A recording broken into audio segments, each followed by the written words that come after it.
I'm Ashutosh Varshney, Director of the Center for Contemporary South Asia, sitting here in my office at the Watson Institute in Providence, Rhode Island. Christoph Jaffalo, the author whose book we are discussing, Modi's India, Hindu Nationalism and the Rise of Ethnic Democracy, is in Versailles, just outside Paris.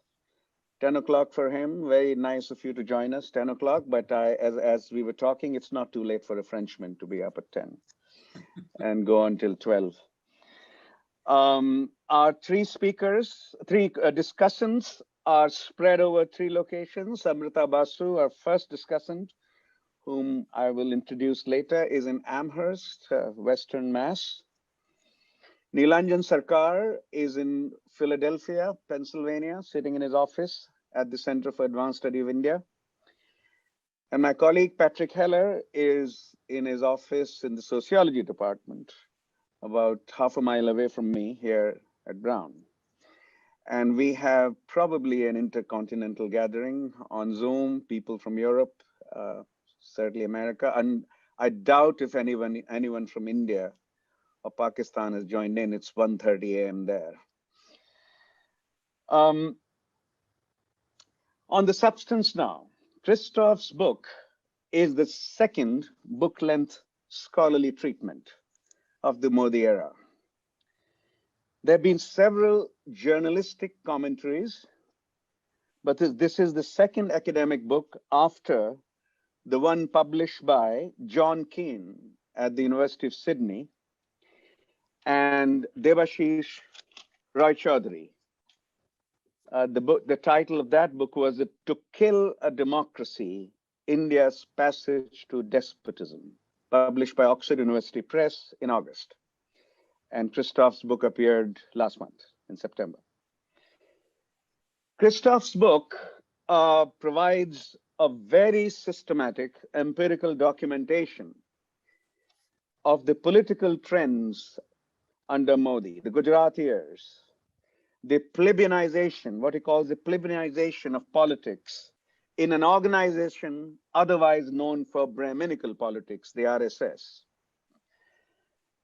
The attack on minorities, on liberals, on educational institutions, on civil society organizations, and the rise of state-protected, sometimes state-promoted, state-sanctioned vigilante violence against liberals, against minorities, against opposition groups. The questions to my mind, and I hope we will discuss them in the coming 2 hours, are conceptual and explanatory. One is the concept of ethnic democracy. The central concept in the book is the concept of ethnic democracy, the best way to characterize Indian democracy under Modi. Is the comparison he draws with Israel the best comparison? 2, what does the concept of national populism mean? Another central concept in the book. I recently guest edited a special issue of the Studies in Comparative International Development, SCID. And 2 categories are very clear from the year-long study that I did of populist literature: left-wing populism and right-wing populism. Left-wing populism was born in Latin America, and its basic claim is that the poor are the real people of the nation, and the rich are the enemies. And income redistribution is an absolute necessity under such situations. Arguably, the first exponent of this view was Juan Perón in Argentina and Mrs. Indira Gandhi in India after Garibi Hatao, banished poverty, was not too far off. But they're not the only 2. Left-wing populism has been quite rampant in Southern America, and right-wing populism, the literature on right-wing populism is born basically in Western and Eastern Europe, with only one reference to Latin America, the rise of Bolsonaro in Brazil. The right-wing populism's basic claim is that the majority community constitutes the real peoplehood, the real people of the nation. Migrants and minorities are enemies and must be targeted and shown their place. Trump, Orban, Erdogan, and in Christophe's country, Jean-Marie Le Pen, targeting North Africans there as not truly French. That would be examples of this kind of politics. How exactly is national populism, a term that appears repeatedly in the book, how does it relate to either left-wing populism or right-wing populism would be worth exploring. Third, an explanatory point. Christophe argues that Modi's rise in 2014, not 2019, that's a separate matter according to me. Let me tell you why. Christophe argues that Modi's rise in 2014 is attributable to Hindu anxiety about rising Muslim militancy, rising Islamic militancy. Is this explanation testable?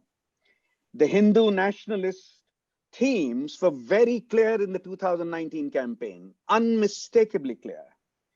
Was 2014 Modi campaign also about Hindu nationalism, about also anti-Muslim? Christophe, in his chapter on UP, says that only twice in 2014 did Modi use the term pink revolution in his speeches, only twice. Once in Assam, and once I think he says Jammu, I don't recall, perhaps in Jammu. I examined the manifesto at the discursive level and 70 speeches of Modi and was physically present in his last election speech on May 11 in Varanasi, just outside Varanasi. There was no clear Hindu nationalist theme in the campaign. I can give you details of what he said in Varanasi. Moreover, Tariq Tachil in his 2014 book, Elite Parties, Poor Voters, in his UP chapter, Uttar Pradesh chapter says, there was no possibility of a Hindu nationalist victory in UP as he was working there, because Hindu nationalists were finding it very hard to penetrate the lower caste strongholds in the state of Uttar Pradesh. However, he was forced to write an afterword when the May 2014 elections came and Modi won 73 out of 80 seats in Uttar Pradesh. He said, entirely unexpected. Most of us attributed that to anti-incumbency, not to rising Muslim anxiety, Hindu anxiety about Muslim militancy. Perhaps we can discuss that. Finally, how the claim that India has become a de facto Hindu nationalist nation or state, as opposed to de jure Hindu nationalist state, how does that claim accommodate the fact that 11 out of 28 states of India have non-BJP governments? 11 out of 28 states of India have non-BJP governments, including two of the largest, Maharashtra and Bengal. Three of the largest, Maharashtra, Tamil Nadu, and Bengal. The first largest, the UP, and the third largest, Bihar, are of course dominated by BJP, but 11 states of India, including three of the five largest, do not have BJP governments. How does one relate to something? How does a claim about de facto Hindu nationalist India deal with that fact? I hope we'll have a chance to discuss these. I don't know what the discussions will say. I hope we'll have a chance to discuss this either in their comments, in Christophe's comments, or in the Q&A for the audience later. But let me give you now the format. Those are my initial remarks. Christophe will speak for 20 minutes, summarizing his book and his main arguments. There will be three commentaries of 15 minutes each. The first discussant will be Amrita Basu, and I'll introduce her. The second, Neelanjan Sircar from Philadelphia, I'll introduce him. And third, our own Patrick Heller, and I'll introduce him when he comes to speak. The audience can send their, I can see 41 participants, so you can send your questions in the chat room. And Connor Staggs, one of our PhD students, is watching the chat room. I find it very hard to both chair a session and watch the chat room, unlike several others. So Connor will be watching the chat room and will be picking questions asked by the audience that we might concentrate on after Christophe and the three commentators have finished. So Christophe from Versailles, France, next 20 minutes are yours. Welcome and thank you for joining us at quite a late hour, 10 p.m. Thank you, Ashu, for the invitation, and thank you, Patrick, for the invitation, and Neelanjan and Amrita for taking the time. I will indeed summarize the main arguments, and of course, in the course of this summary, I may address some of the very good questions you've asked, Ashu, but if I do not do justice to them all, we'll return to them, I'm sure, in the conversation. So this book is an attempt at making sense of the political trajectory of India in the last few years, critical years, of course. But it does not focus on the post-2014 scenario only. And it's important to look at this. It's not a chronicle of post-2014 India only. I had to look at the situation that prevailed before, and I had to do it for two reasons. One was to make sense of Modi's India, you have to understand Modi's Gujarat. And for those who do not know that, I need to say that I'm doing fieldwork to Gujarat for the last 20 years now. I've been there for fieldwork for the first time in 2001. In 2013, I had a manuscript ready on Modi's Gujarat. Nobody wanted to publish this one. Legal advisors of the publishers considered that the risk was too high. It will see the light of the day, but I had to somewhat compress this manuscript in the first part of the book, because you understand Modi after 2014 if you see what has been his trajectory before, and I'll return to that in a minute. But the other reason why I needed to start before 2014 is also because one of the hypotheses of this book is that Modi is the best antidote to caste politics, to the rise of the lower caste that the Hindutva movement could find. So I had to go back to this turning point, you know, the Mandal moment, if you want. And I had done a book, India's Silent Revolution, showing that this turning point had resulted in a sense of fear on the Hindu nationalist side. I have, in Indian Silent Revolution, mentioned the kind of comments they made at that time, you know, Shudra revolution, and the fear was palpable. How can they cope to this? Revolution is too big a word, of course, but I stick to it because I think Modi's India is showing the way to a counter-revolution. And I'll return to that when I look at the social background of those who have taken over in the wake of 2014. So I needed to return to the pre-2014 situation for these two reasons. And to understand how has Modi hit back in a way and brought BJP from nowhere, literally, at the center.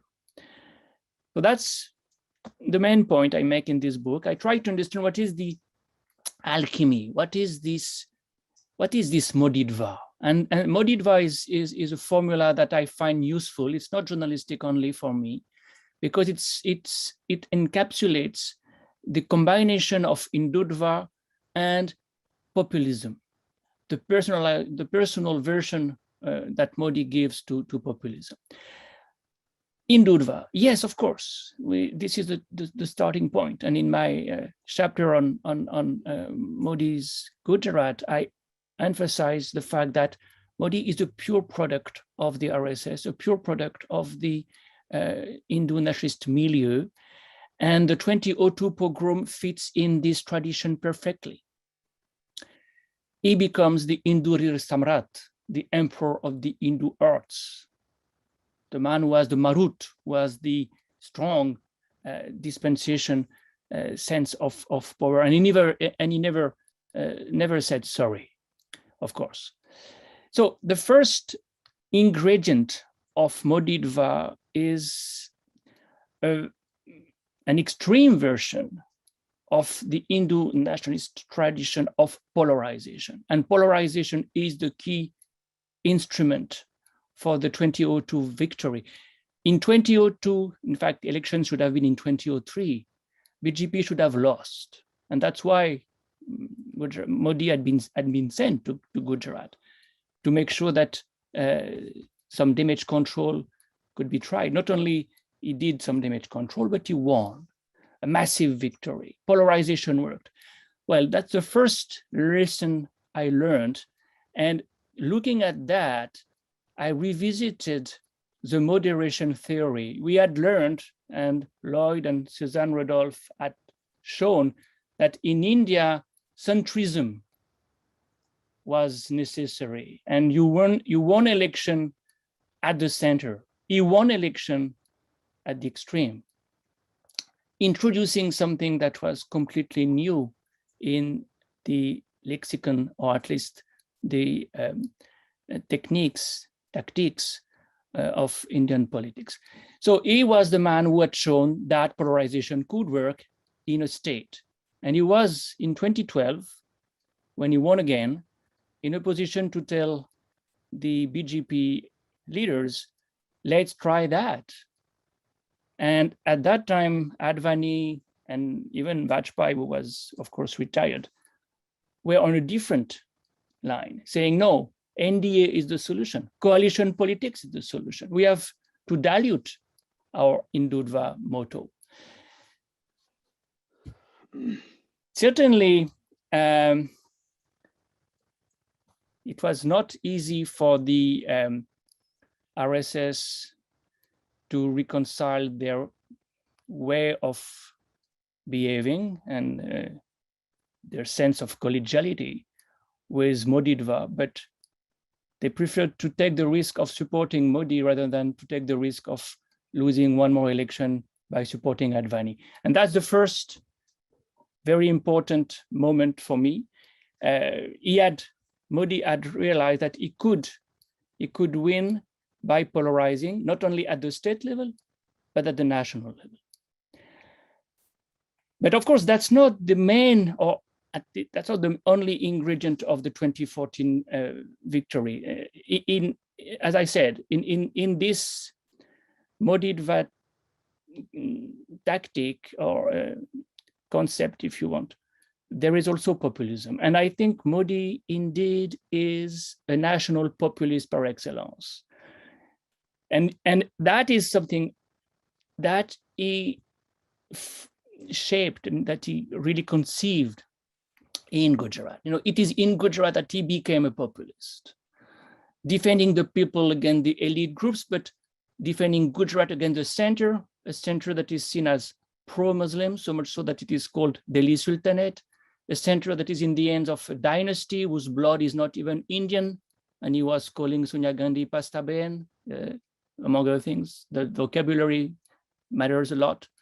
By contrast, he was the son of the soil and a self-made man, a plebeian, OBC, Chaivala. You know, that is the moment when he can become the people person, the people's man, really. And the chokidar, incidentally, chokidar is a word he used in Gujarat many, many years before using it again in 2019. So BJP had, for the first time in its history, a man who was a former Pracharak, a Pakka Hindutva person, and someone who could relate to the people as one of them, as a plebeian leader, someone who could criticize the English-speaking media, in DTV in particular, and speak only in vernacular languages against also what you will call later on the Khan market gang.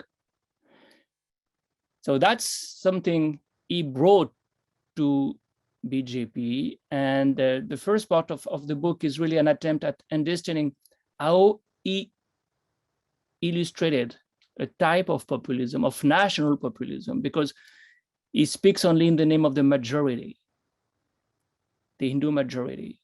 And the people is only made of Hindus. Others are second-class citizens.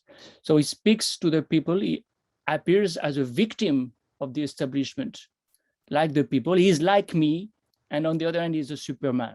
He is a superhuman.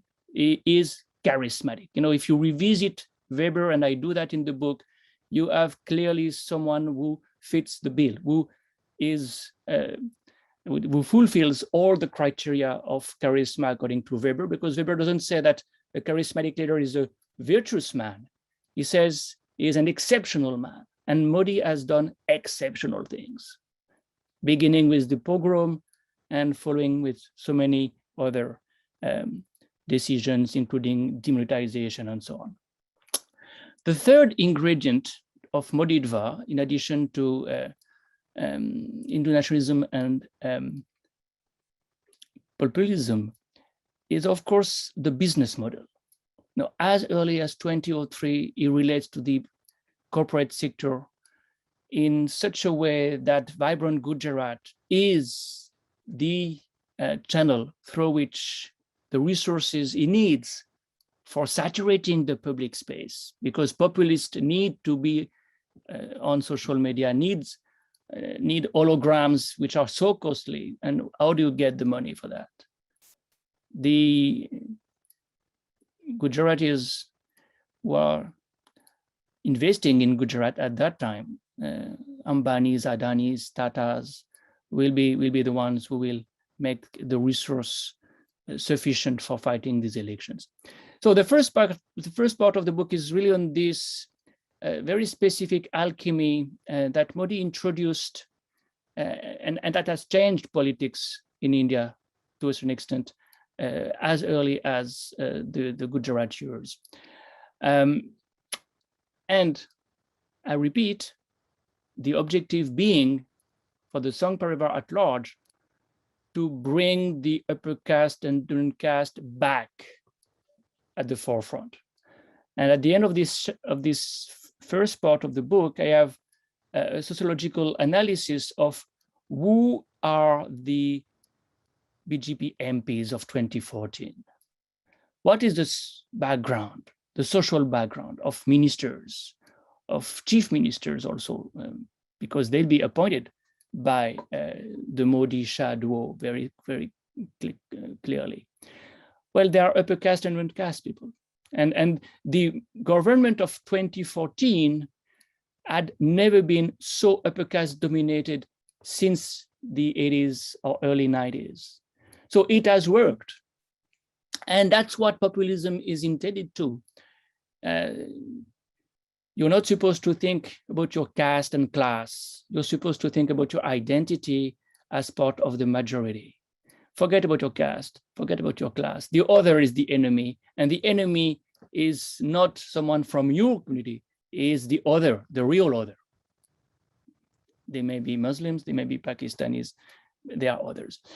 This social economic dimension is very interesting. And when you look after that to the policies, in terms of social policies, you see that the Modi years, 2014 onwards, are years of more inequalities because of taxation policies, because of less subsidies. And I document this in detail in the book. I don't want to give too many details. The figures regarding indirect taxes, taxes on fuel and petrol and so on, fascinating. The most unfair taxes have risen more than any others. Then the question is, so why do the poor vote for him? Because 30% of the poor vote for him. And that's what the CSDS showed. All the CSDS surveys are converging. Well, this is where we have to, I think, factor in two different things. Well, three different things if you want. Of course, populism works. Hindutva, identity, politics works. But secondly, Man Ki Baat works as well. No, Man Ki Baat, Swachh Bharat, Jan Dhan Yojana, Ujjwal Yojana, this is what I call the politics of dignity. And in a way, it's a variant of what Neelanjan calls Vishwas politics. You know, he thinks about us, he does something for us. It's not financial, it's not money, he doesn't give money. He gives latrines, he gives gas cylinders, he gives plastic card.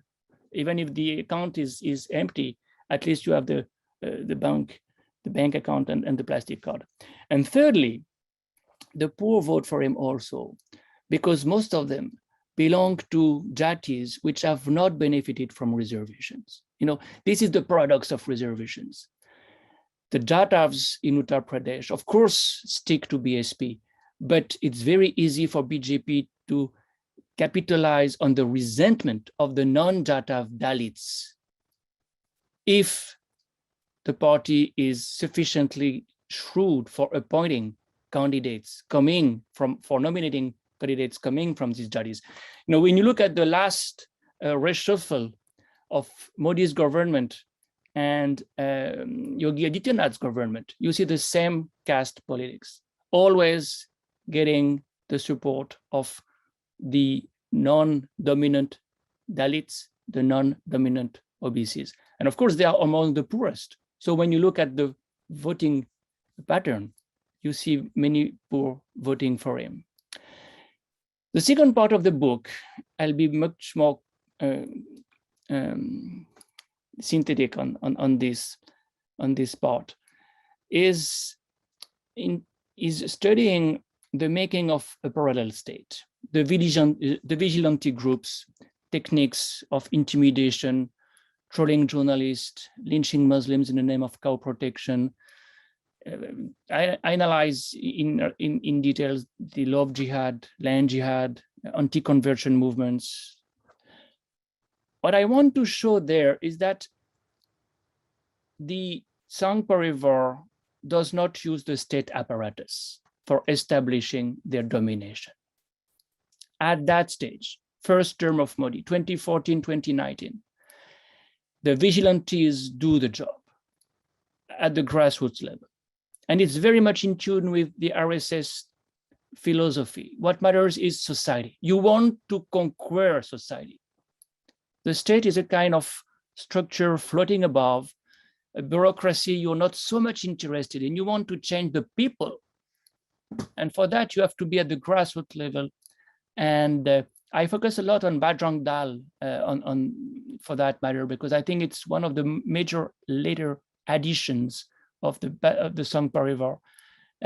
They implement cultural policing, fighting dissent, but not only in relation to minorities, they also fight intercaste marriages. You know, they make sure that endogamous practices remain the rule. So you see the orthodoxy or orthopraxy of Hinduism. You can say even a conservative approach of social issues at its best, so to speak. So this is very much what we see in places like Haryana. Of course, we have to go at the state level, but even more Uttar Pradesh. Never forget that Yogi Adityanath, before being the Mahant of Gorakhpur, of Gorakhnath, was a militia chief, a man who had his own private army for ruling unofficially several districts, even when BJP was not in office. And he went to jail for that reason. So we have, this is my main argument in this second part of the book, a de facto ethnic democracy, because the laws have not changed. The state has not changed. Officially, nothing has changed. But on the ground, you have second-class citizens, which are made of the minorities mostly, because the vigilantes are running the show. The third part of the book is different because I bring the state back in the picture. And I think it's because after 2019, the policy of the Modi government shifted. And we saw that because of many reforms, including, of course, abolition of Article 370, CAA. It's a different game, and very quickly. So you have to bring the state back in the picture to show what? To show that the state is under attack. Institutions are under attack. To capture the institutions has become an objective. It was there before, but it is even more visible when we see the police not only watching Bajrang Dalis attacking Muslims, but attacking Muslims themselves. And this is the story of the Delhi riots. The Delhi riots in 2020 show that it's not vigilantes who are doing the job on the ground. It's also the police. So I focus on few institutions, and I will not give you too many details, but what I want to show is populism leads to authoritarianism almost inevitably.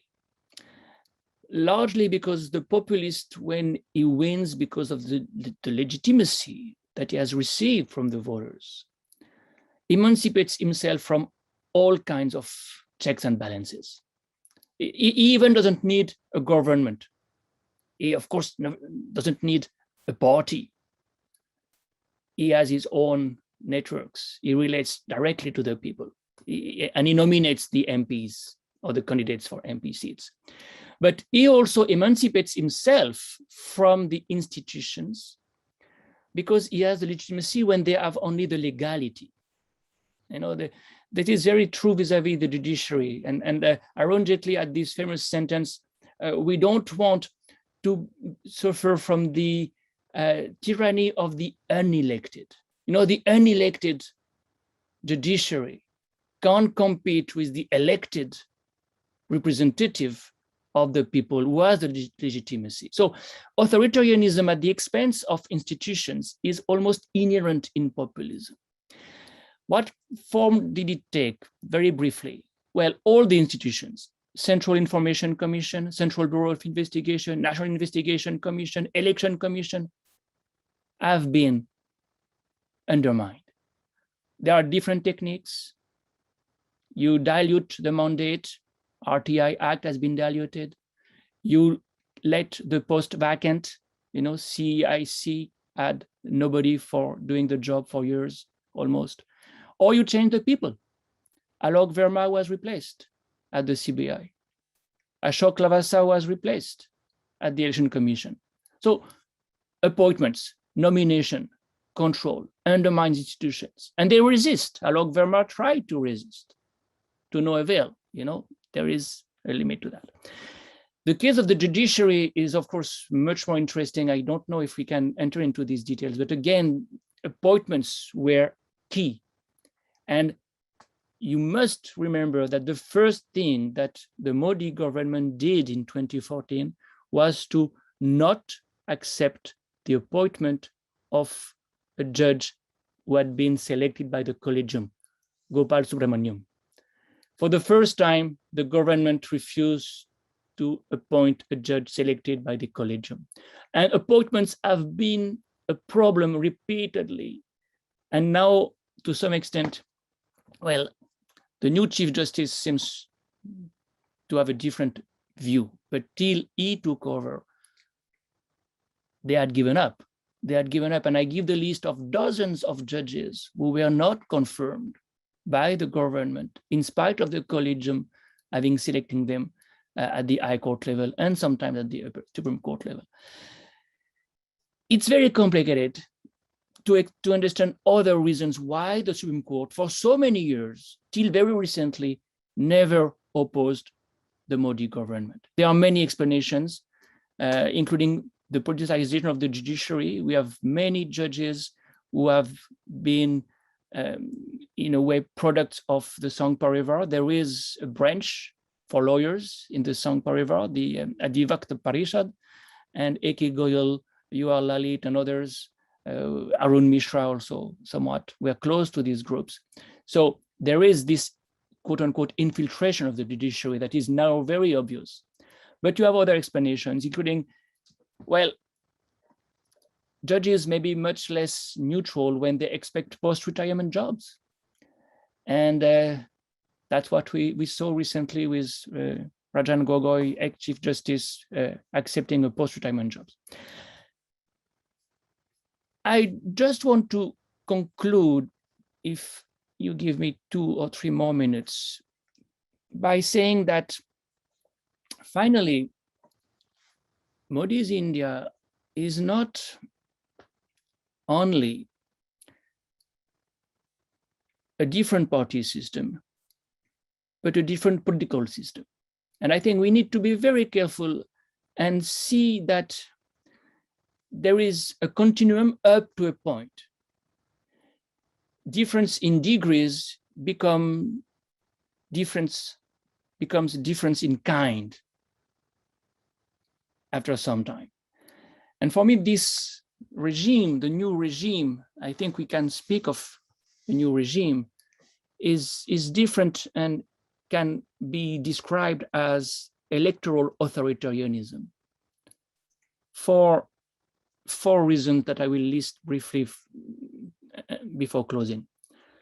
Well, first of all, political competition is not a level playing field, not only because of the election commission losing its neutrality, but also because of the huge imbalance in terms of money.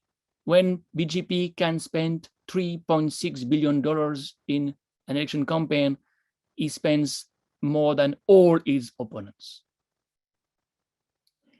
And it's not only a question of money, it's also a question of media exposure. When the media do not cover politics, society, and economics in a balanced manner, competition, electoral competition is not offering a level playing field. Secondly, majoritarianism, of course, makes citizenship, well, in fact, undermines the very notion of citizenship. And I have one last chapter, one full chapter on Indian Muslims in different institutions, their underrepresentation, growing underrepresentation in many institutions, including state assemblies, where they used to be represented. And of course, the police and the IAS. And you see what it means to be an ethnic democracy, a democracy that does not consider de facto all the citizens as equal. It's indeed a contradiction in terms to speak of ethnic democracy. This formula is completely Orwellian, but it has been invented for Israel because Israel claims to be a liberal democracy with an independent judiciary, an independent press, elections more than every 2 years. But it's not because you have all these things that citizens are equal. And India, to some extent, is going in this direction. Third, there is a huge concentration of power in the hands of few people, at the expense of the government and at the expense of ministerial competence, by the way, at the expense of parliament. Parliament has lost a lot of its power, and the committees are not even asked to do the job, and bills are distributed the day before they are passed, and they are passed in a record number of time, I mean, without the proper procedure. And last but not least, at the expense of federalism. The fact that demonetization, the first lockdown, could be decided without consulting chief ministers is something that shows how undermined federalism has been. And last but not least, in a liberal democracy, individual freedom, political freedom, are of course sacred. And the fact that with this spyware, Pegasus, the government could spy on opponents, journalists, social activists. The fact that the Bhima Koregaon accused could be sent to jail because a similar kind of device could be used for planting some evidence that they wanted to assassinate the prime minister. I think all these show that we have probably now something like a police state in the making there. Spying for this kind of democracy. I mean, interestingly, the Pegasus spyware was sold to many countries, but the only democracy that used it so extensively is India. And the very last point for me in this vein is, what will the privacy bill tell us? That will be, for me, a very important, I would say, criterion for measuring the resilience of political freedom and individual freedom. If this privacy bill, which is in the pipeline for years now, does not recognize and protect individual freedom, we'll understand more clearly, I think, why Mr. Bajaj can say, we are fearful. We are very fearful. And when you feel fearful, you, of course, do not feel as a full-fledged citizen. For me, this privacy bill is an interesting and important element of criterion for measuring the degree of this democratic decline that I have described in the book. So I've not responded to some of your questions, Ashu, but I hope I have at least summarized the book correctly.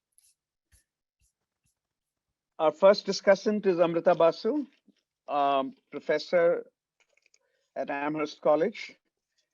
Her most recent publication, very relevant to this discussion, is Violent Conjunctures in Democratic India. And it's about BJP and Hindu nationalists as a party and as a movement, published by Cambridge University Press in 2015. Amrita, the next 15 minutes are yours.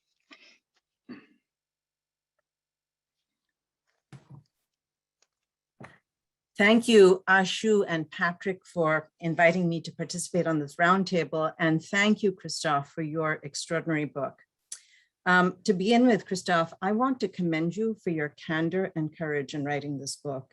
In doing so, I think you remind us all of our scholarly responsibilities in these treacherous times. Christophe brings his vast knowledge of Indian politics to bear on this book. All fields of scholarship are specialized, including the study of Indian politics. But while some scholars have specialized in studying caste, others have focused on Hindu nationalism, while Christophe has done both. And I think he shows in this book that it's impossible to understand the ascent of Modi and of the current face of Hindu nationalism without understanding the lower caste mobilization that preceded it. He also draws on his earlier research on the BJP to explain its longue durée.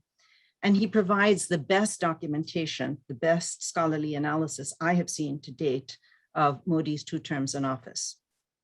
I particularly appreciate Christophe's attempt to understand what's distinctive about national populism, ethnic democracy, and authoritarianism in India. And it's a question that he keeps returning to in the course of the book. As we know, and Ashu mentioned this, much of the literature on populism focuses on Latin America and Europe, particularly Western Europe in the case of right-wing populism, well, Eastern Europe as well. And there's sometimes been a tendency to use ideas that emerge from these contexts and apply them elsewhere to dissimilar settings. For example, scholars often assume mistakenly that as populism has become a global phenomena, populist leaders draw on a single template or a familiar autocratic playbook.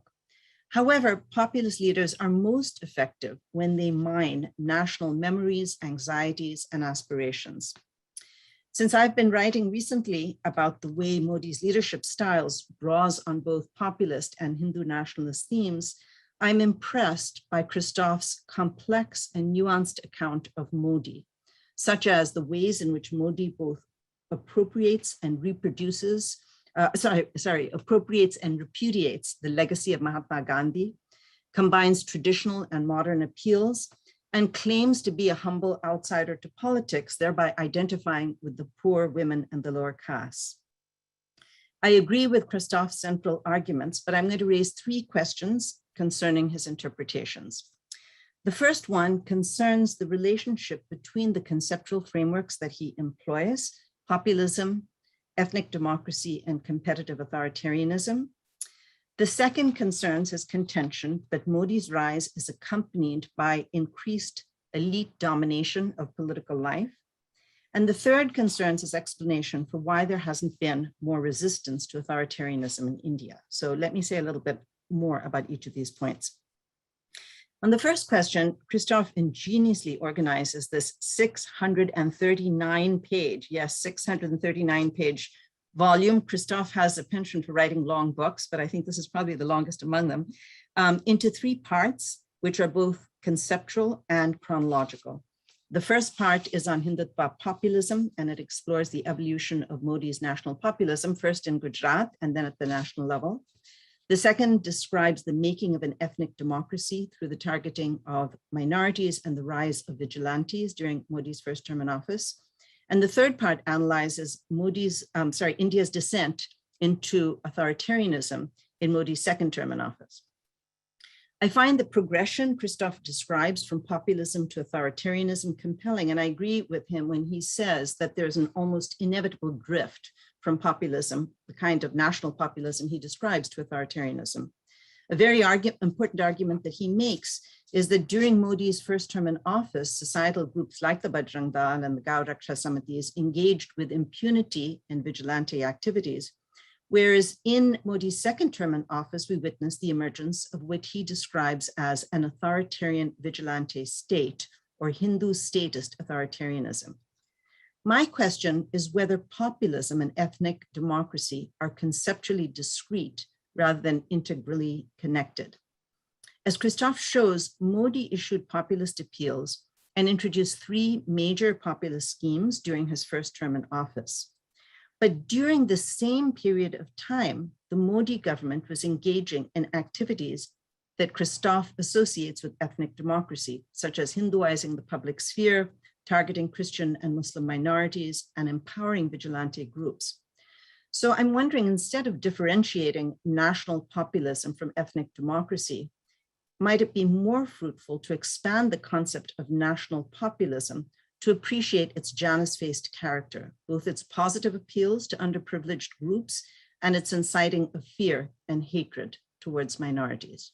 So my first question is simply whether the boundaries between ethnic democracy and national populism are not sufficiently porous that it's hard to even differentiate between them. My second question concerns Christoph's contention that national populism in India has enabled increased elite domination.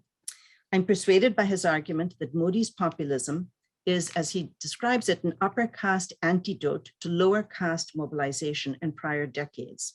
Fearing a loss in their status, the upper castes, under the aegis of the BJP, engaged in a counter-revolution. And I kept thinking of the similarities between what has happened in India and what we saw in the US with Donald Trump's election, in which I think there was arguably also a backlash against the feminist, LGBTQ, and civil rights movements, as well as backlash against a female presidential candidate and a Black president. I did wonder, however, about whether fissures have developed in India between the BJP upper castes and newly elected lower castes to national and state legislatures. Christoph also argues that Modi's populism enabled greater upper class domination in political and economic life. More BJP MPs in 2014 than in previous years were from business backgrounds. And these MPs were better represented in the BJP than in any other political party. Furthermore, he contends that prominent BJP leaders are crony capitalists. Modi's closest business contacts have benefited from his leadership and contributed generously to his election campaign. By contrast, business groups that do not have ties to the regime are sanctioned through tax raids and other means. Christoph's argument brings to mind the links between plutocracy and populism in the US. In Let Them Eat Tweets, Hacker and Pearson argued the Republican Party's dependence on its top donors explain much of its trajectory, culminating in the election of Donald Trump. I wonder how Christoph would characterize the relationship between crony capitalism, ethnic democracy, and competitive authoritarianism in India. Now, I know that this book is already 639 pages, and I would not have expected Christoph to write more, but I would have loved a fuller account of the relationship between business and the Modi government. So some of my questions include, how extensive are divisions within the business class with respect to their views of the Modi government? How politically significant are these divisions? To what extent do the business groups who are not crony capitalists oppose the Modi government? Are crony capitalists motivated primarily by their economic interests or also by Hindu nationalist ideological commitments? How much influence do they have over government policy? My third set of remarks concern Christoph's conclusion, in which he reflects on why authoritarianism is not resisted more vigorously in India. He makes four arguments. First, he says, populists do not attack democracy with a sledgehammer. Rather, they introduce piecemeal changes and they don't tamper with the legal order early on, so they're not viewed as anti-democratic. Secondly, he says, in India, as in many other parts of the world, but perhaps particularly in India, people value security more than democracy and believe they're safer under an autocratic regime than a democratic one. Third, he says, the political culture of India cultivates submission to hierarchy and the acceptance of authority. And I assume Christoph here is associating submission with the caste system. And fourth, plain fear.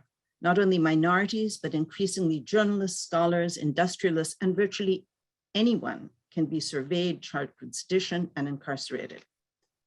I have two responses to this argument.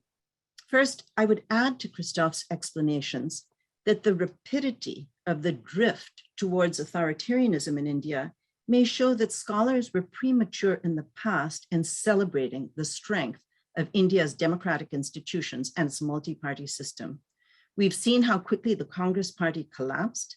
The celebrated Supreme Court has succumbed to political pressures, so have universities, and freedoms of the press and civil rights and liberties are far more fragile than we ever thought they would be. I'm intrigued again by comparisons with the US, where these institutions also came under strain during the Trump era, and yet they were more resilient than their Indian counterparts. However, I believe there has been more resistance to authoritarianism than Christoph suggests. Some of it comes from the state governments. Just witness the success of Mamata Banerjee in the Trinamool Congress in recent West Bengal elections, and some of it comes from social movements. If, as Christoph says, opposition to the Modi government was limited during his first term in office because it did not directly undermine the legal system and the constitution, this changed during his second term in office when two powerful social movements emerged. The first, which Christoph describes briefly, was against the Citizenship Amendment Act, or the CAA, from 2019 to 2020. And I think among them, the most impressive mobilization took place in Shaheen Bagh in Northeast Delhi. It was organized by Muslim women starting on December 14th, 2019, when they launched a 101-day national or nationwide sit-in. The best attended events at Shaheen Bagh attracted some 100,000 participants. The sit-in only ended because the government vacated the site and declared a lockdown to slow the spread of COVID.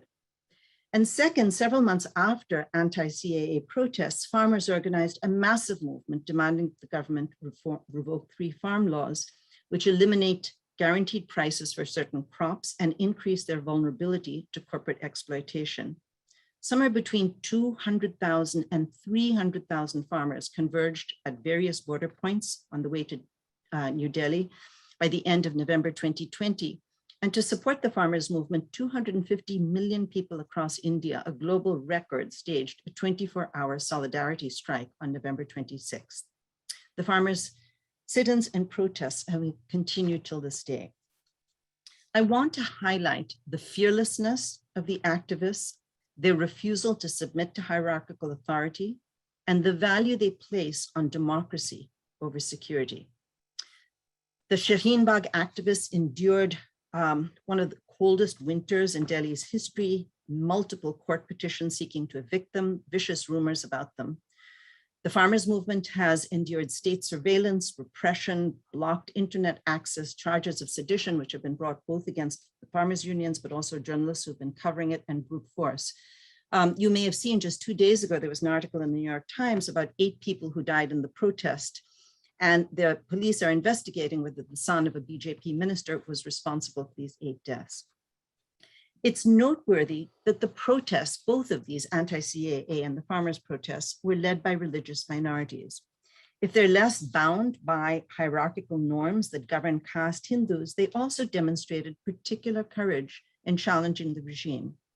The Muslims who led the anti-CAA protests and the Sikhs who were at the forefront of the farmers' movement refuted allegations that as religious minorities, they were anti-national, and proudly affirmed both their faith and their secular commitments. Most importantly, both movements represented broad-based challenges to the government's economic and political policies.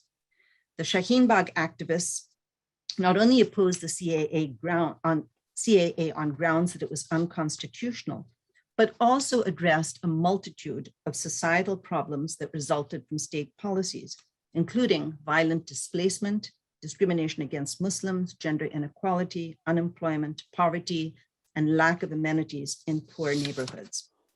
The Farmers Union has challenged the growing centralization of power, the state's capitulation to business elites, and the violation of civil rights and liberties.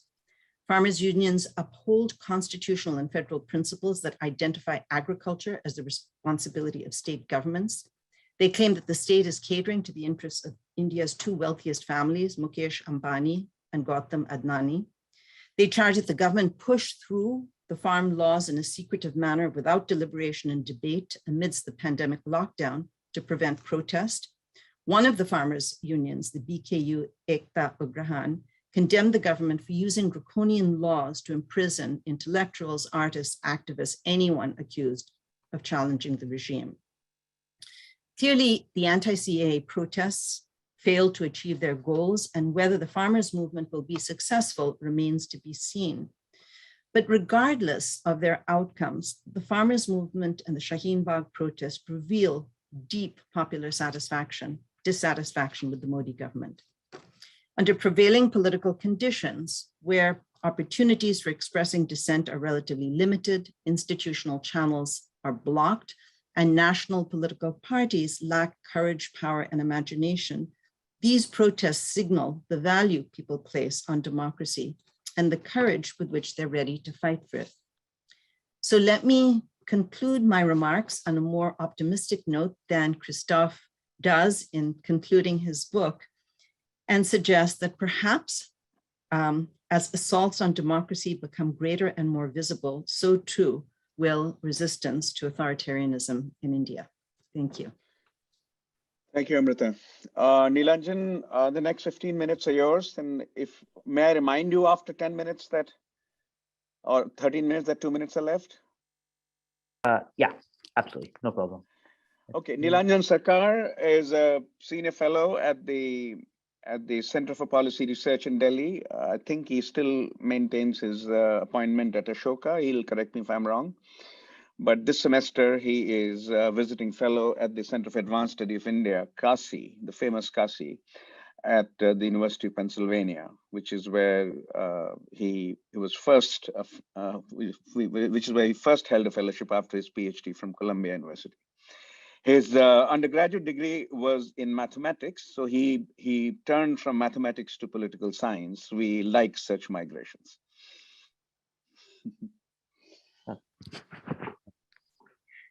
Um, thank you, thank you, Ashu. You can all hear me clearly? Yeah. Okay, great. Uh, so I don't know how many of you heard, just as I'd come on, I was talking with Christoph that I actually switched to studying India in the middle of my postgraduate work. And at the time I was not studying India, I took a course with Christoph in 2009 at Columbia. Obviously, as with many of us, I read the vast majority of what Christoph has written in English. In French, it's a little bit harder for me. But what this sort of magisterial work, as the previous speaker told, 639 pages. What it has done is that I think we have read a lot of Christoph's work, in pieces, right? Caste mobilization, the history of Hindu nationalism, the breakdown of democracy, to be able to put it all together, right? This was the longue durée, not just of Modi and the BJP, but also of Christoph's work, I think, is a huge contribution of this book and what we're reading. And also, I mean, on a personal level, from having taken a class in 2009 on India and what it meant to be studying India in 2009 to what it means to be studying India today, also is a huge transformation in the study of Indian politics, right? So these are just sort of, personal reminiscence that I had thinking about, reading this book and making it through. So the way I'm going to organize my comments, I sort of figured that because I wasn't the first person to go, that there would be a lot of summary of the material in the book and some pointed questions.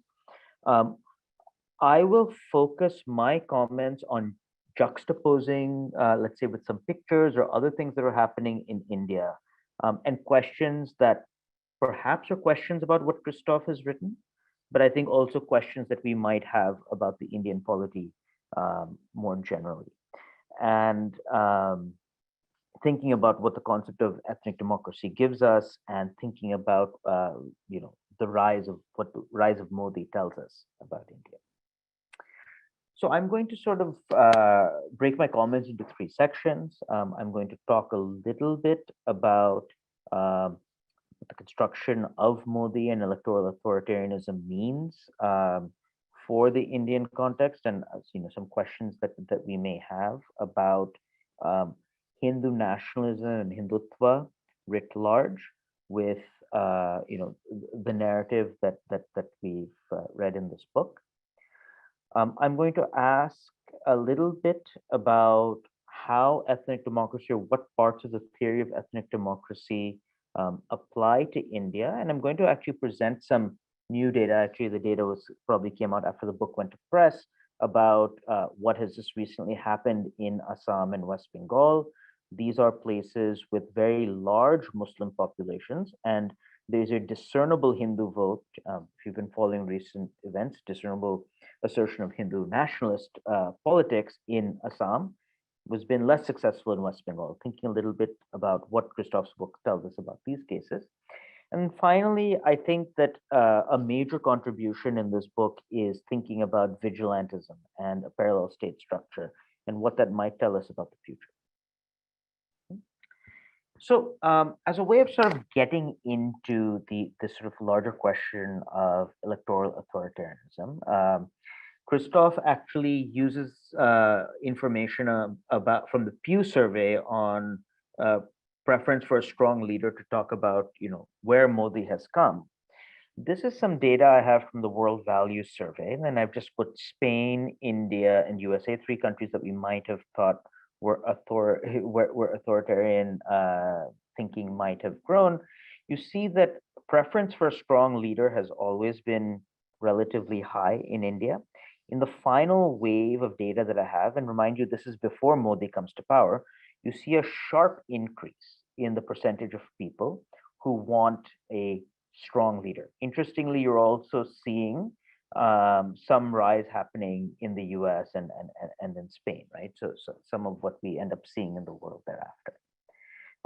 I think this tallies well with the kind of discussion that Christoph has about the anxieties that Modi is able to take advantage of, um, and some of the impulses that exist in the construction of Modi Raj, right?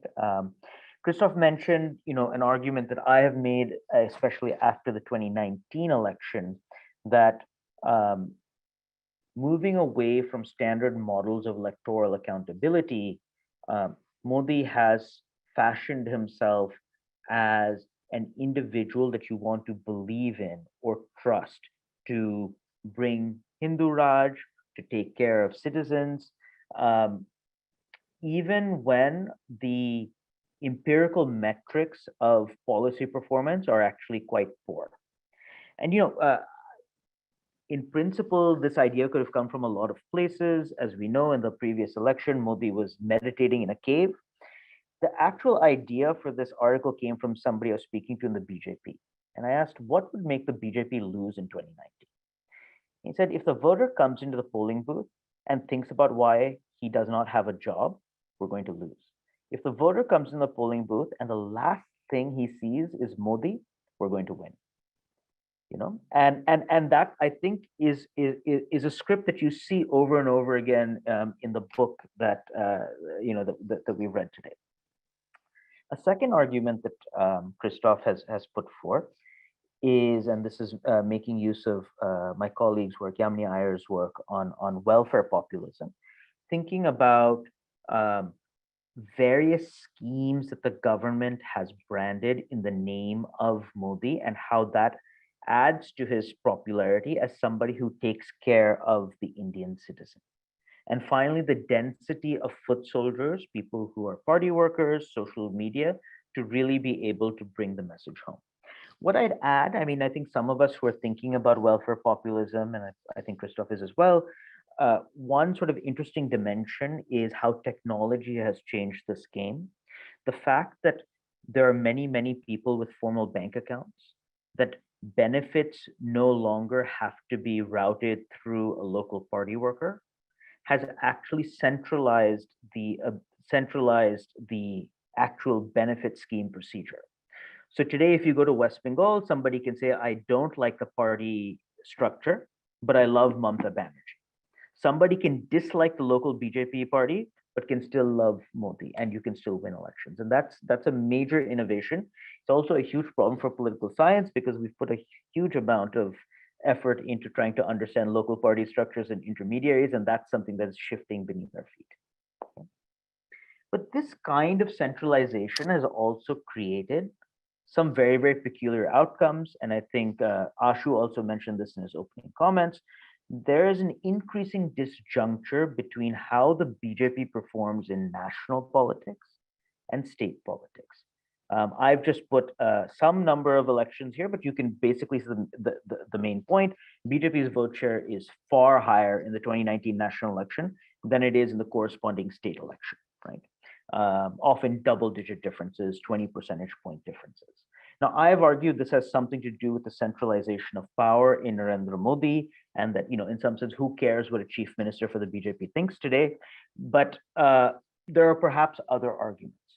The larger question that I have about the material in the book and sort of, some of the arguments that I'm making here is that, can we think about the politics of Hindutva and Hindu nationalism as we are thinking, as we have it in longue durée, without this kind of political centralization? Is there another way? In other words, is there a way of separating Hindutva from Moditva, right? I just have to say that I actually puzzled over this a while, and I'm not sure that I can figure out a way that that can be done. But I'd be interested to hear what Christoph has to say about whether that can be done. Second point here, Christoph introduces the notion of ethnic democracy, which is an argument that Smuha has made about Israel, right? And thinking about the extent to which the notion of ethnic democracy applies to the Indian context.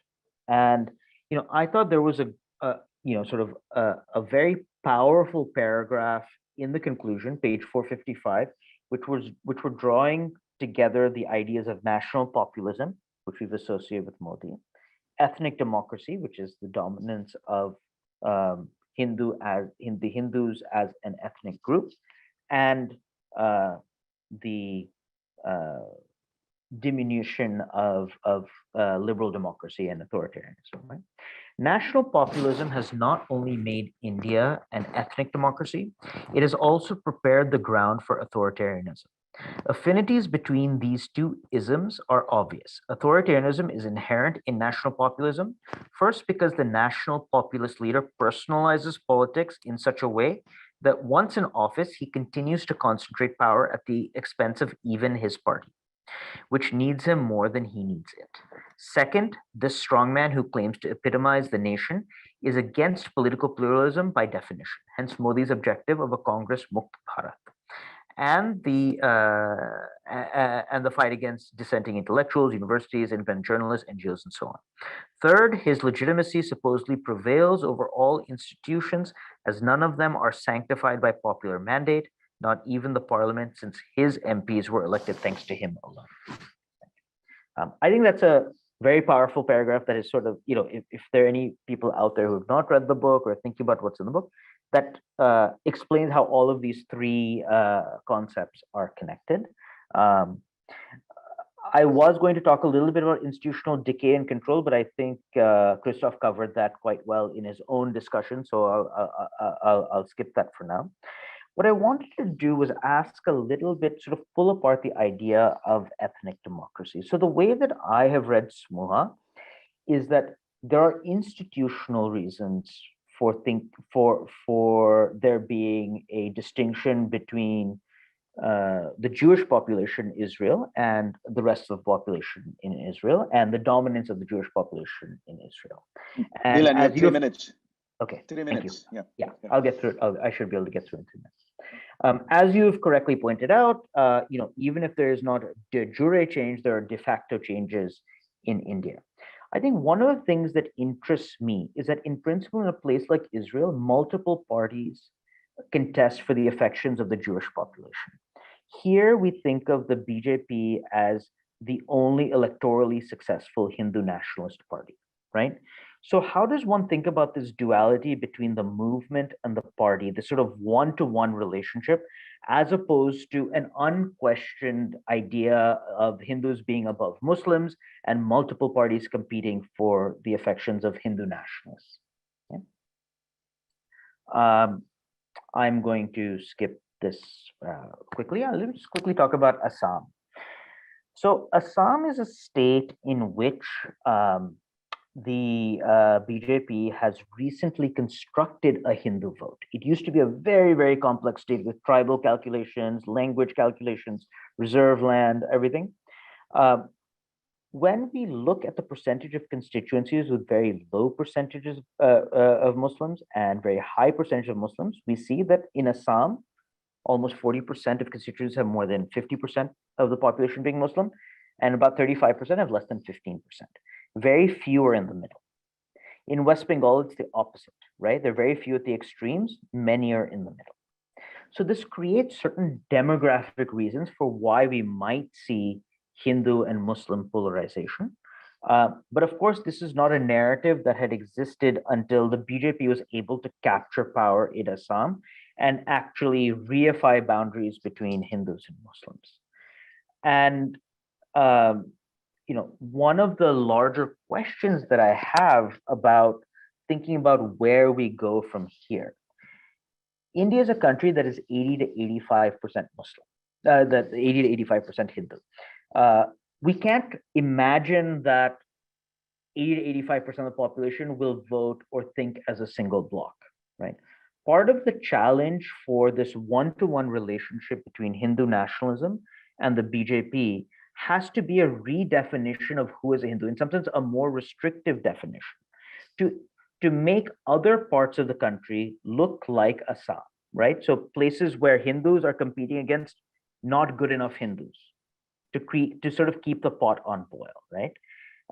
Otherwise, it's not clear to me how the sort of aggression that we associate with Hindu nationalism persists. And so how does one sort of think about this process of not just having Hindu nationalism as Hindu unity, but having the right kind of Hindu as being the basis for unity? Just very quickly, if I have about 90 seconds. Yeah.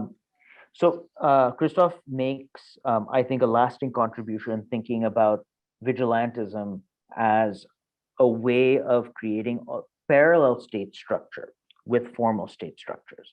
And what is interesting about the BJP, even post 2019, is that even though there's such dominance of state institutions, vigilantism is still being used, and we see videos coming out every day.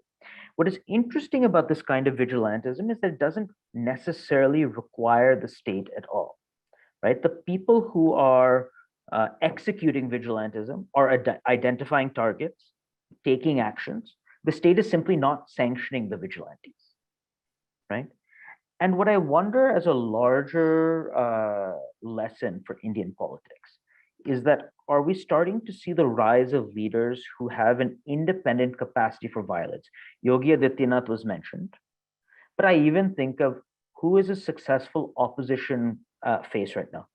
Rakesh Tikait with the farmers' protest has an independent capacity for violence. Even Mamata Banerjee, one can argue, has an independent capacity for violence. Are we seeing sort of a dissolution of the monopoly of violence thesis when it comes to the Indian state, when we see so many leaders who can stand ground, whether associated with the BJP or not, who have an independent capacity for violence? So I'll leave my comments there. Thank you. Thank you, Neelan. Patrick, we turn to you till 5:30. Right. Thank you, Ashu. Thank you for organizing this session. And Christoph, thank you for the book and for being with us today. And I just want to echo what Amrita said and Neelanjan. I mean, the book is extraordinary. It's comprehensive. It's of those 600 something pages, I think 150 of them are footnotes. It's so deeply researched and courageous, and I think that needs to be said again, especially given the current political environment. And yeah, and you've touched on this, but I in particular wanted to. I think the two things that impressed me the most about the book, you know, those of us who follow Indian politics sort of had a sense of Hindutva and ethnic nationalism.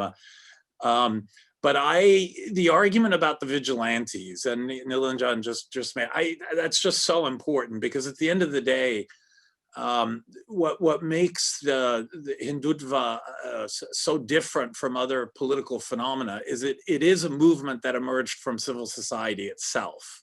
The RSS, of course, and it's deeply entrenched in civil society, and that it's been able to mobilize violence so effectively without direct state sanction, I think is maybe in some ways the most alarming dimension of all this. Yes, there's the attack on the institutions. You know, we've had that in the US, right? January 6th, et cetera. We even have Texas that has now empowered vigilantes to enforce or go against a woman's constitutional right to have an abortion, et cetera. And the state of Texas is even arming everyone, et cetera. You know, but this kind of, you know, the lynchings and the mobs and the day-to-day, it's hard to fully fathom what it must be like to be a young Muslim man today in India, between the you know, the anti-terrorism apparatuses and the cadres of the RSS and the Sangh Parivar running around, and this basic dog whistling around lynching, et cetera. It's frightening just to think about it. And that you brought this out so effectively is an amazing contribution. And then just the detailed analysis of the different branches of the Sangh Parivar and the work that they've done, I think incredibly important. And too often we get caught up in of course, elections matter, right? They're hugely consequential and they generate wonderful data. So we have percentages, et cetera, et cetera. But again, at the end of the day, this is a movement not just a change in political regime. And, you know, who knows, maybe Modi doesn't win the next election, the movement won't go away, all right? So even if we get beyond the regime problem, the movement will be there. So I have three big questions, and this is more by way of getting you to say a little bit more about it, since you only had 20 minutes to summarize such a complex and detailed book. And the first is about the social origins of all this. So, you know, populism as a style, yeah, Modi personifies populism. It's hard to think of anyone who's, you know, a better example of what modern populism looks like. The projection of the self, the charismatic self, the virility, you know, the 56-inch chest and the holograms, but at the same time, this claim to being Superman while being the ordinary man, right? The plebeian, the chaiwala, the person from modest backgrounds, who's led this aesthetic lifestyle and meditates in caves, et cetera, now grows a long beard, and the use of social media. It's all really, truly extraordinary. The direct communication, bypassing institutions, and the inevitable threat to the institutions of democracy. Then there's the tactic. Hindutva is the tactic. This is the electoral mobilizational tactic through which electoral majorities get constructed, and it gets ramped up, maybe used less directly in 2014, as Ashu was suggesting in his comments, but by 2018, it's out there and it's much more direct. But that leaves, to me, the most important question is, if we know the style and we know the tactic, what is the project? Because there's a project here, and you talked about it in passing, and you only had so much time in your presentation, but there, and this is the part as a sociologist, you know, going back to Barrington Moore, that what are the social origins of this regime? And it is a conservative reaction more than anything else. And here I'm just elaborating on your argument. You know, it begins with the rise of OBCs as an autonomous political force. And this is really the forward cast and this is middle class populism. We have to be really clear about this. Unlike populism in the US or unlike populism in France, you know, we forget the people voting for the anti-immigrant parties in Europe are the same people who were voting for communist parties 30 years ago, right? Especially in France. This is not what's happening in India at all. This is yes, it has support from lower classes, as you've described, through patronage, through appeals to dignity, et cetera. But fundamentally, this is the upper middle class, the urban entrenched upper middle class. And it is protecting its privileges. It's obvious, its economic privileges, but also its status privileges, the privileges of caste, the privileges of being at the top of the social hierarchy, privileges that have been threatened from below through the second democratic upsurge, through in your terms, the silent revolution.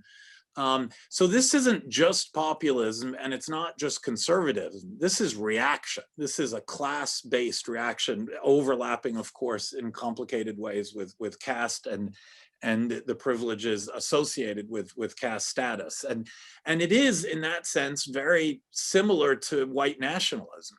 You know, W.E. Du Bois talked about, you know, the rents that come from being white, the taken for granted privileges that come from being white. And in a sense, this is what's been threatened by the deepening of democracy that started in the 80s and 90s in India. So this is all, you know, just a lot pushing your argument, but I'd love to hear more, because this social origins part of the story is especially fascinating to me, and especially as a sociologist.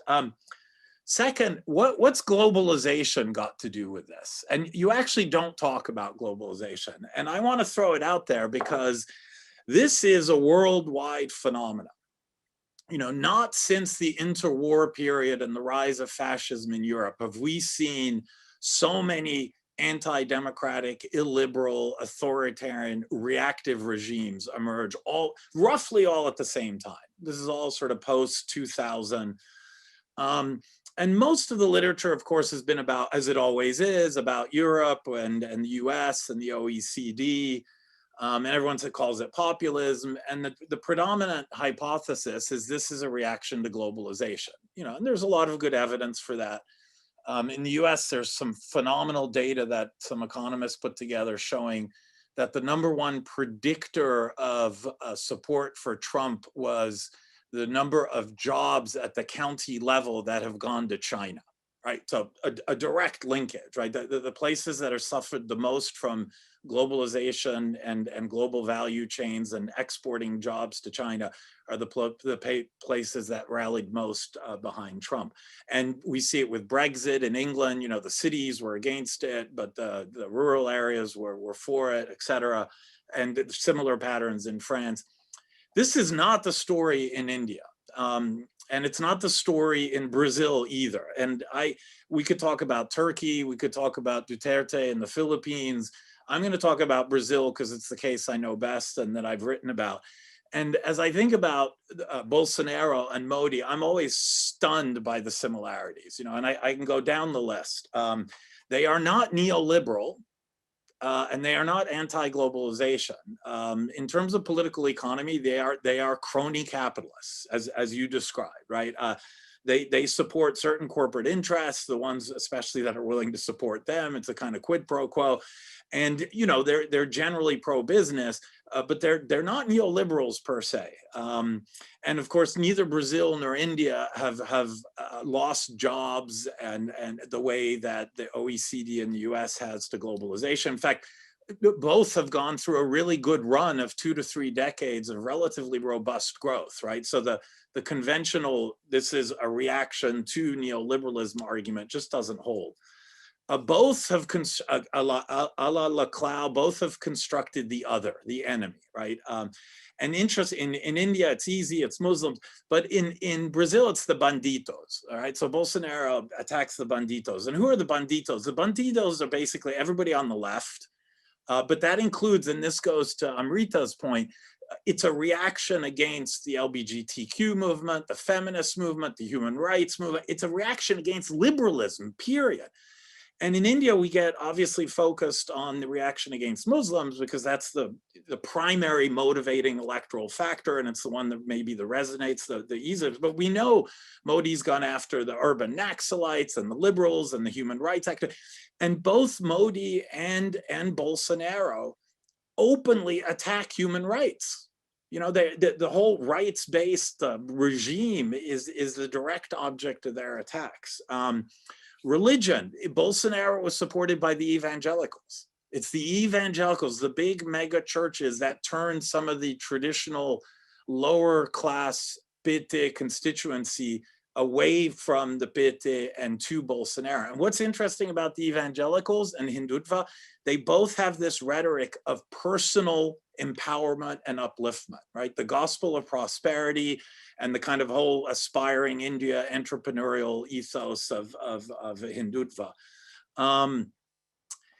What they've done to the welfare state, and Neelanjan referred to Yamini's work, and you go through all the programs, and they're all associated personally with Modi himself. I call this patrimonial welfare. Right, it's patronage, but it's also associated with a charismatic leader. And this is a direct repudiation of what came before. And what came before in India under the UPA and with the NAC and with Rega and all, was rights-based welfare, right? And the parallel, of course, with Brazil is you had almost 20 years of PT, even starting with Cardoso, of rights-based welfare, a radical expansion of rights-based welfare. And this is now the reaction. Patrick, sorry to interrupt, couple of minutes left. So I'm almost done. Okay, yeah. And to me, you make this point somewhere in the 600 pages. It's in my notes. I can't remember which page it was. But the traditionalists, the conservative reaction is about preserving an organic order, right? It's a very Durkheimian view of the world, right? There's a sort of natural distribution of groups, and we have to preserve that order, and it's a hierarchical order, versus the social contract, and the social contract as defined by the rights-based welfare state. Why not in the South? the one, you know, in the States when Trump was in power, we used to joke that the largest opposition party isn't the Democrats, it's California, right? It's federalism that preserved democracy in the Union. Well, likewise, the South, outside of Karnataka, the South has been resolutely anti-BJP. And I think a lot of your arguments about the social origins of Hindutva are highlighted by the differences with the South. So I want to just give you the opportunity to bring the Keralas and the Tamil Nadus and the Andhras into this story.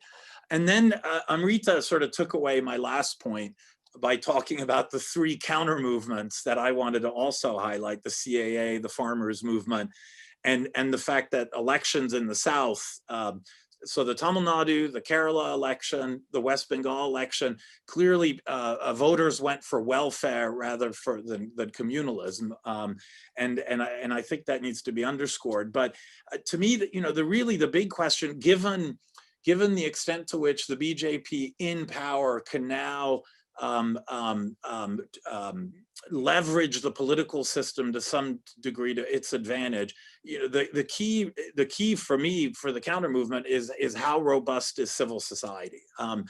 And we know there have been concerted efforts to attack universities and different institutions, et cetera, but there's still tremendous resources in Indian civil society. So just to give you possibly the opportunity and an opening to maybe lay the grounds for a more hopeful scenario going forward, if you could comment on what because you know it as well as anyone, the resiliency of democratic Indian civil society.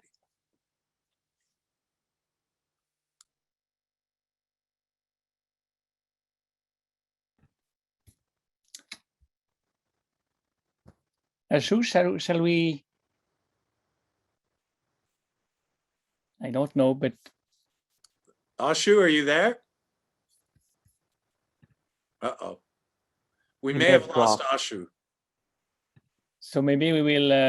There's been an issue on. Oh, Ashu's back. Yeah. Ashu's back. Okay. You're muted, Ashu. You're muted. It's 5:33. We have 27 minutes left. We're running out of time. Let me just say one thing about the concept of ethnic democracy, and let's see how Christoph reacts. This is why I'm not persuaded, Christoph. What is happening in India may not be similar to Israel, which is the inspiration for your concept in Sami Shmuha. What is happening in India is closer to Jim Crow South in America. Let me explain why. After slavery ended, the 13th constitutional amendment ended slavery. The 14th constitutional amendment made black citizens and gave them civic equality. They could have access to legally access to every public space as much as the whites could. 15th constitutional amendment gave blacks the right to vote.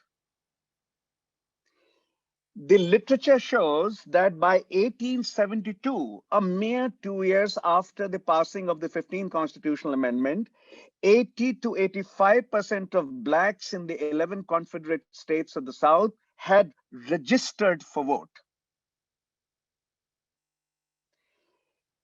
The institutionalization of Jim Crow South by 1905 shows the data of the time that instead of 82 to 85% blacks registered for vote through various legal mechanisms, not very different from CAA and NRC, through these very legal mechanisms that did not directly challenge the Constitution, but used some subterfuges at the state level, 82% was reduced to 7 to 8% blacks having the right to vote by 1905. The project of Hindu nationalism asked Patrick is what? The project of Hindu nationalism is disenfranchisement of Muslims. Even 10 million Muslims cannot go back to Pakistan, Bangladesh, and Afghanistan. That's not possible. Indian state does not have the capacity to build concentration camps for those who do not have papers. Even if it's 10 million or 5 million Muslims, they cannot be. What exactly is the idea? The idea is if you don't have papers, you cannot vote, and you will not have access to state benefits. And if you cannot vote, if 40% of Muslims cannot vote, BJP is in power forever. So I think the issue is not, if you can show that Jews and Arabs were equal in the 1940s and 50s, and the Arabs have lost their equal rights in the last 20, 25 years, then the concept makes a lot of sense. Otherwise, this is a project to deny Muslims equality and Christians equality and liberal Hindus equality. So it's akin to what happened in Jim Crow South, certainly not akin to what happened in fascist Germany. And so it seems to me not akin to what's happened in Israel, unless we can show that 1950s Israel gave equality to Jews and Arabs. I don't know. Leo is here on the line, and he can tell on the Zoom. Maybe he can tell us. Maybe you know. So this is the Jim Crow South is a much better comparison than Israel, given what's happening to India today. That is the Hindu nationalist project. Just as Jim Crow South disempowered, disenfranchised the newly empowered, the newly enfranchised blacks, Hindu nationalists want to disenfranchise, disempower not the newly enfranchised Muslims, but those who enjoyed equality, at least legally, for 70 years of Indian democracy. I'll leave it at that because I think we have are there any questions on the no chat question? So Christoph, you heard all of us? No, yeah. Thank you. Thank you very much for all these comments and questions. I've taken something like 20 pages of notes, and I'll make the best of it because it's really, really a lot of food for thought. And I will take them. Of course, I will not respond to all the questions and the comments. Otherwise, we would spend the night. I don't mind. As Ashu says, we go to bed very late in France, but still, no. I will pick up some of the most important questions for me, and you will forgive me for not doing justice to all the comments and questions. Amrita, the question you ask about the influence of the crony capitalist, this is something that is understudied, remarkably understudied. Now, if you look at the accumulation of assets by Gautam Adani, you are stunned. I think it's unprecedented in the history of India, certainly. Even Dhirubhai Ambani did not rise so quickly. And of course, it translates into influence. This is a question you ask. And I think the fact that no negotiation has been initiated with the farmers is probably a reflection of this influence. And we need to do more. We need to work more on this. But this is the hypothesis I would make. This is the response I would make. The other point you raised about the resistance question is very important. And this book is the book I wrote after my book on the emergency with Pratina Vanil. And we spent a lot of time trying to understand why so few people resisted the emergency. Because at the end of the day, the emergency did not stop because of resistance, but the emergency stopped because it was lifted by Mrs. Gandhi. And the list of explanations that I gave and that you have mentioned is partly the same. I would add something because the submission dimension that you have highlighted is something that certainly arcs back to the caste system, as you said. I think it also arcs back to a Guru Shishya Parampara that makes the guru, the leader like a guru. We are doing a very interesting work with Thomas Martelly. We are comparing using software that help us to analyze discourses, the discourses of Modi during his Man Ki Baat program, and the discourses of 3 TV addicted gurus, including Baba Ramdev. You would be amazed. The style of Modi and the style of these gurus is absolutely identical. He speaks to the people the way gurus speak to their own followers. This is another, I think, understudied. Who listens to Man Ki Baat? We don't. Of course we don't. And we miss a big part of the iceberg.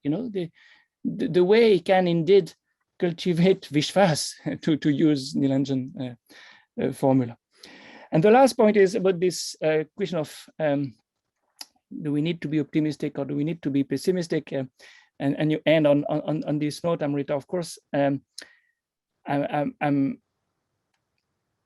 stunned by the shallowness of resistance among some quarters of the Indian society. I would not have anticipated so few lawyers doing their job properly, so few journalists doing their job properly. So many people have just given up. So I will return to the future question, to the question of the future later on, but this is why I was probably a little bit pessimistic in my conclusion.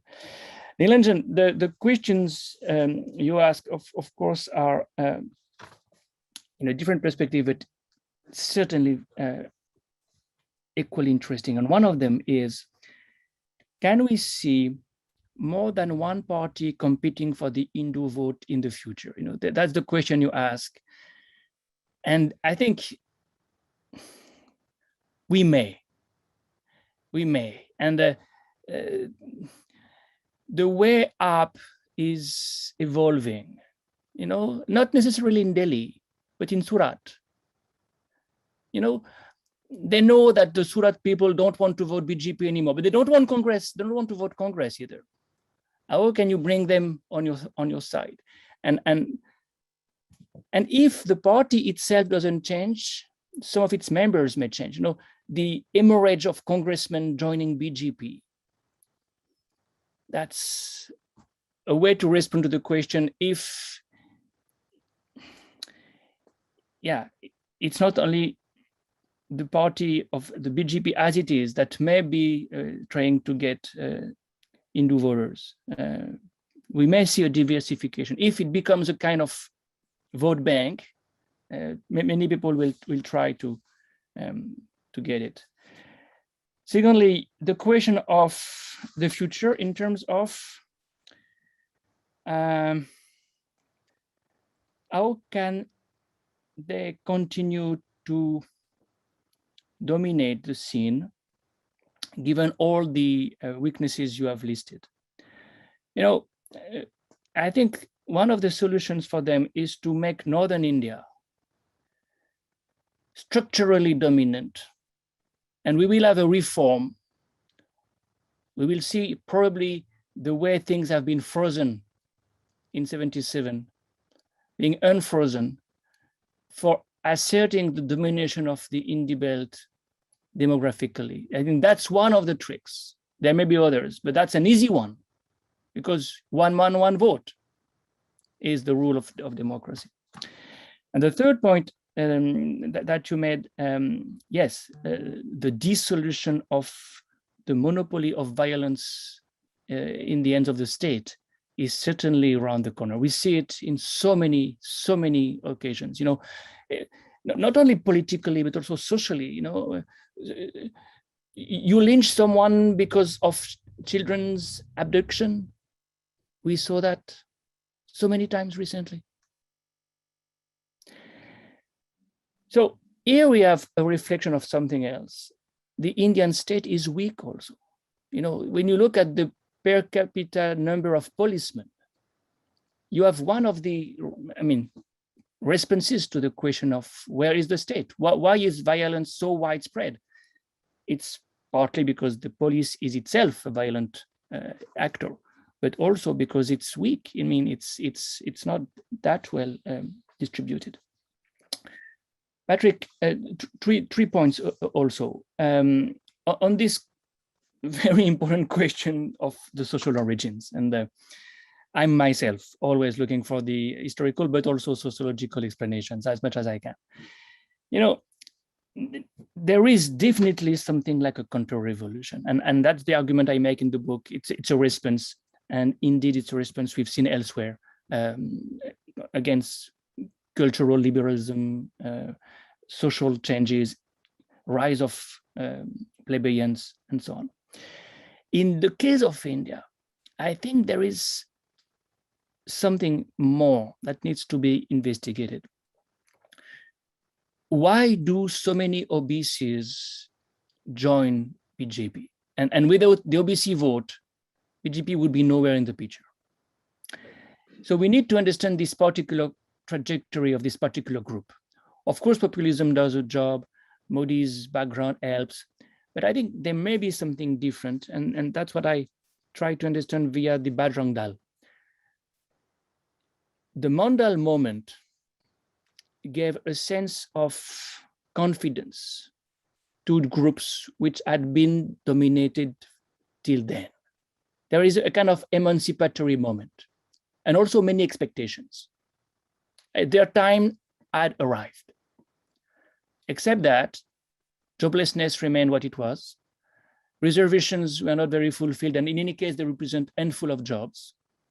So you have this resentment, frustration, and when you interview Bajrang Dalis, you see that they have been somewhat captured by the Sangh Parivar by cashing in on these frustrations, because this is a movement of OBCs largely, or uneducated.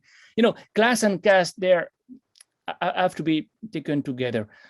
They may be of some Rajput background, but they will be not English speaking. They will not be educated. And he represents that. Modi represents the man who is not an English speaking Delhi Khan Market gang kind of guy. He's not an NDTV kind of liberal. So there is a kind of sociological explanation that needs to be historicized and seen in sequences. We are in a post-Mandal situation, and therefore we understand, I think, better why some OBCs have been attracted by Modi. Secondly, globalization. Yes, just one word on this. You know, this is understudied also. I'm working on it with a group now, exchanges of best practices. You know, there is a zeitgeist, there is a populist zeitgeist at the moment. Yes, but there are people who make some business transferring the best practices from one leader to the other. No, the circulation of ideas is one thing. And by the way, Orban is organizing every year a meeting with Bannon, Salvini, and many others. They exchange ideas, but they also exchange, if you want, best practices in terms of tactics.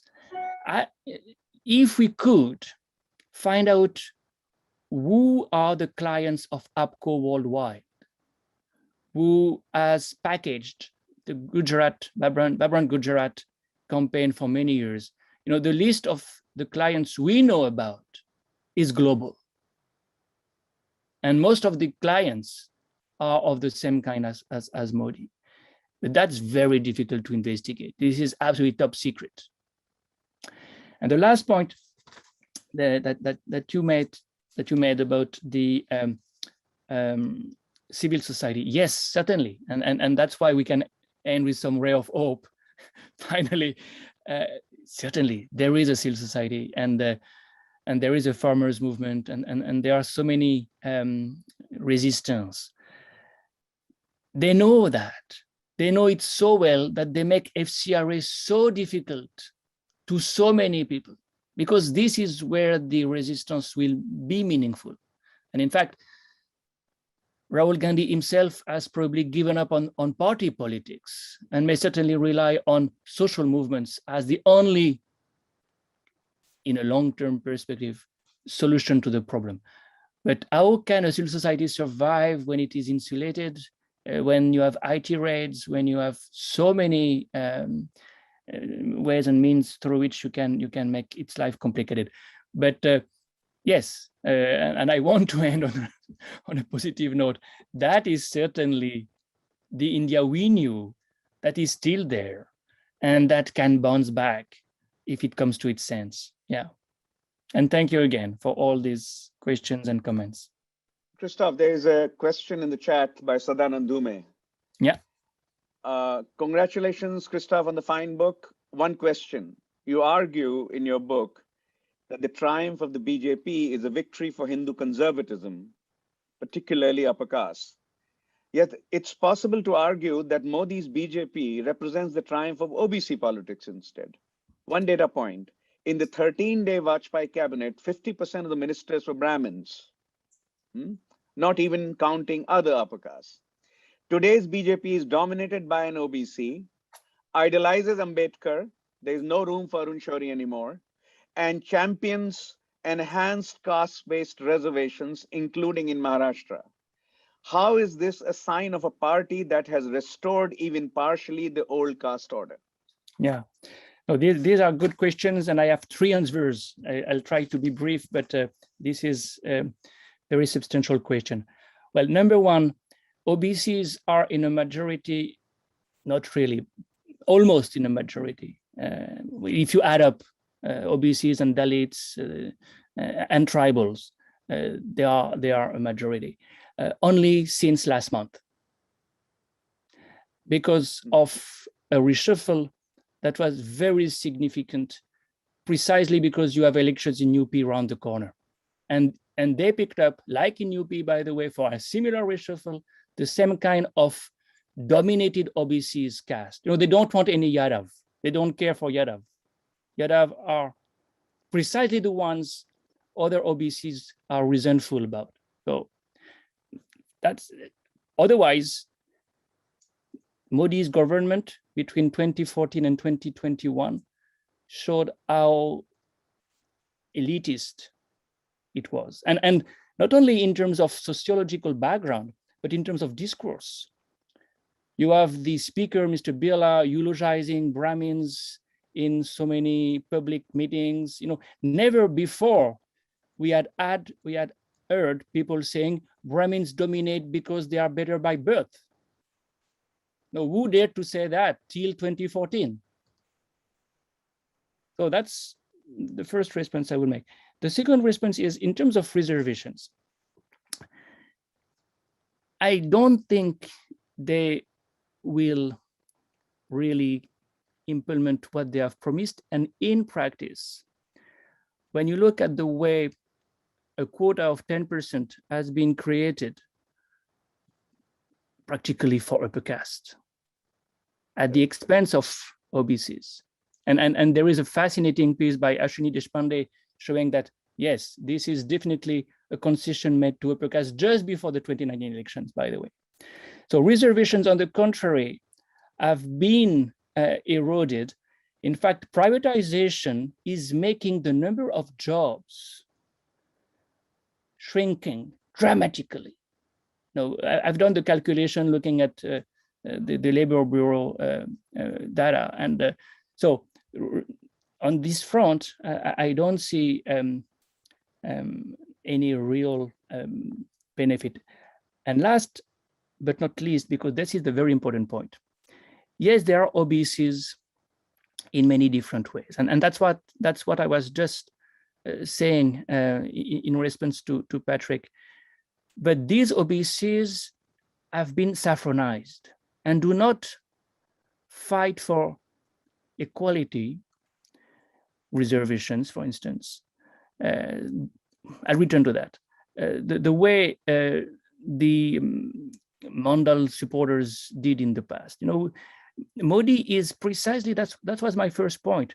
Modi is precisely an amazing antidote to OBC politics, because he is one of them, but he doesn't believe in the ideology that was the main doctrine of OBCs till recently and under Mandal. So you have a kind of Sanskritization ethos that is back, and that works. Now, it was very interesting to see the leader of the BJP in Bihar, another Mr. Modi, and the leader of the GDU in Bihar, Nitish Kumar, coming to Delhi asking for a caste census last month. And that is a very interesting development, because it shows that the old reservation-oriented, mandal-oriented ideology may be percolating within BJP itself. And you know, the fact that they are running after OBCs at the time of UP elections is very interesting. It means that caste politics is back on the BJP side, because they have exhausted the Hindutva agenda to some extent. You know, what else can they promise? One more temple, replacing one more mosque? Possibly.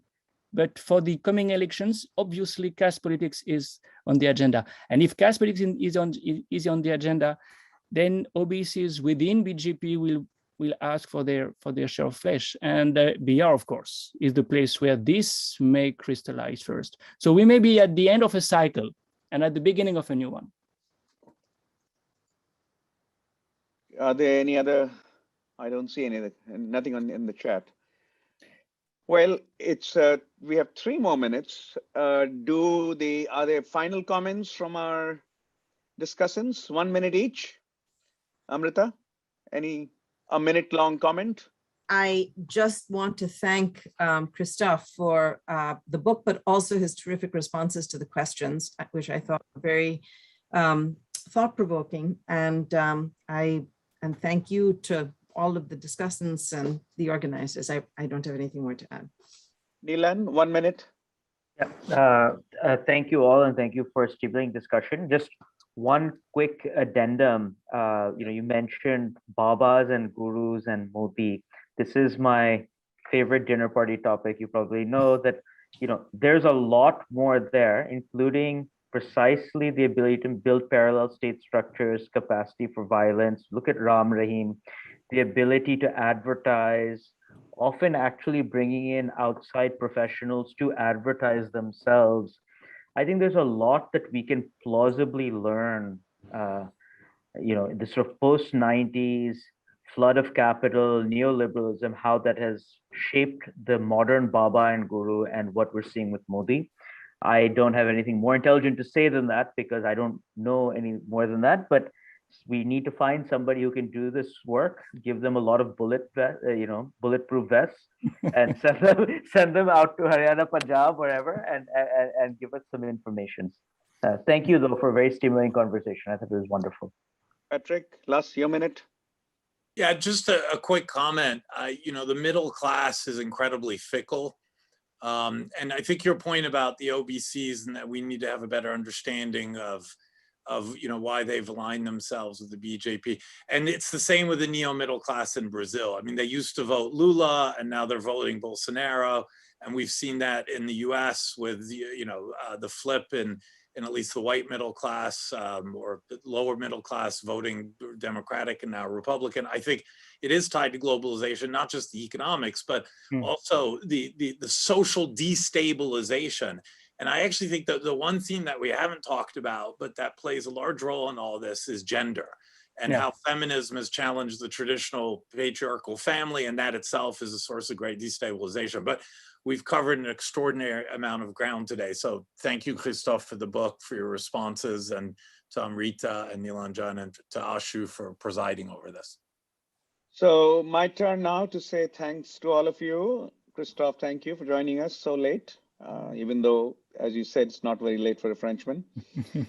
Neelanjan, Neelan, Amrita, and Patrick for your thoughtful commentary. Lots of people joining us from different parts of the country and some from Europe. Thank you all.